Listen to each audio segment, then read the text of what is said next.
عاصم اظہر اور میرب علی کی منگنی جو ہے آپ لوگوں کو پتہ ہے کہ وہ ہوئی تھی، اور اس سے پہلے عاصم اظہر کی ہانیہ عامر کے ساتھ کافی دوستی تھی. کافی لوگ کہتے ہیں کہ کافی عرصے تک ان کا اللیجڈ ایک ریلیشن شپ بھی رہا. دونوں جو ہیں کچھ لوگ کہتے ہیں لیو ان کے اندر رہتے رہے، اور اس کے بعد اچانک سے ان کا جو بریک اپ ہے وہ ہو گیا تھا. کچھ لوگ کہتے ہیں کہ عاصم اظہر جو ہے وہ شادی کرنے میں سیریس تھے، لیکن اس وقت ہانیہ عامر جو ہے وہ شادی کرنے میں سیریس نہیں تھیں، اور اسی لیے بعد میں عاصم اظہر جو ہیں ان کا رشتہ میرب کے ساتھ ہو گیا. اور عاصم اظہر یہ کہتے تھے کہ ان کی والدہ کی پسند ہے دراصل میرب. اور پھر میرب جو ہیں ان کا ایک اور بھی بڑا مسئلہ ہو گیا تھا. ابھی پچھلے کچھ عرصہ پہلے انہوں نے ایک پوڈ کاسٹ میں شرکت کی تھی، جہاں پر ایک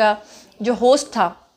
جو اینکر تھا، اس نے میرب سے بار بار ہانیہ سے متعلق سوالات پوچھے تھے، جس کے اوپر لوگوں نے کافی سرزنش بھی کی تھی اس ہوسٹ کی کہ آپ ہانیہ کی پرسنل لائف کے متعلق جو ہے وہ ان سے کیوں پوچھ رہے ہیں. شاید کچھ لوگ کہتے ہیں کہ یہی وہ وجہ بنی ہے جس کے بعد ان دونوں کے درمیان تنازعات جو ہیں وہ شروع ہو گئے تھے. اس سے پہلے آپ کو یاد ہوگا کہ گلوکار عاصم اظہر جو ہیں انہوں نے اپنی جب قریبی دوست اور اداکارہ میرب علی کے ساتھ جو ہے وہ منگنی کی تھی، تو انہوں نے اس کی اطلاع بھی جو ہے وہ اپنے مداحین کو انسٹاگرام کے ذریعے دی تھی. بہت سارے لوگ تنقید کرتے ہوئے یہ بھی کہتے ہیں کہ آج کل کے رشتوں کی سمجھ نہیں آتی کہ انسٹاگرام پہ اعلان کر کے رشتہ بن جاتا ہے، اور انسٹاگرام کے اوپر اعلان کر کے ہی رشتہ جو ہے وہ ٹوٹ جاتا ہے. بہرحال مداحوں کو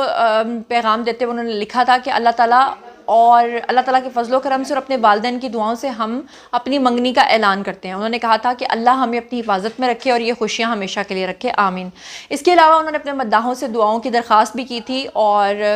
کئی مہینوں سے عاصم اور میرب کی منگنی کی خبریں جو ہیں وہ پہلے گردش کرتی رہی تھیں. پہلے ان کو انہوں نے اناؤنس نہیں کیا تھا، سیکرٹ رکھا تھا، اور پھر اس کے بعد اچانک سے انہوں نے سوشل میڈیا پر آ کر اس چیز کا اعلان جو ہے وہ کر دیا تھا. اچھا، ایک اور بڑی مزیدار بات یہ ہے کہ بہت سارے لوگ جو ہیں وہ میرب کو عاصم اظہر کی منگنی اناؤنس کرنے سے پہلے ستیلی بہن بھی سمجھتے رہے،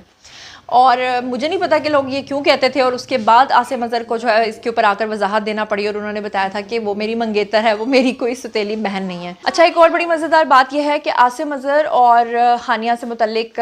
سوشل میڈیا پر پہلے ٹرولنگ ہوتی رہی، اور ان کے تعلقات کو لے کر لوگ کافی باتیں کرتے رہے. ماضی میں گلوکار عاصم اظہر اور جو ہانیہ ان کے رومانوی تعلقات میں رہنے اور سوشل میڈیا پر ٹرولنگ کے اوپر بات کرتے ہوئے ہانیہ نے بھی لب کشائی کی تھی، اور انہوں نے کہا تھا کہ مجھے کوئی افسوس نہیں ہے کہ لوگ میرے بارے میں یہ سب کچھ کہہ رہے ہیں، لیکن میں اب سمجھدار ہو گئی ہوں. انہوں نے کہا تھا کہ میرے خیال میں رومانوی تعلقات نازک ہوتے ہیں، انہیں سوشل میڈیا سے محفوظ رکھنا چاہیے. انہوں نے ایک پوڈ کاسٹ میں شرکت کی تھی، جہاں پر انہوں نے گلوکار عاصم اظہر سے متعلق رومانوی تعلقات اور سوشل میڈیا ٹرولنگ اور اپنی ذہنی صحت کے بارے میں بات کرتے ہوئے کہا تھا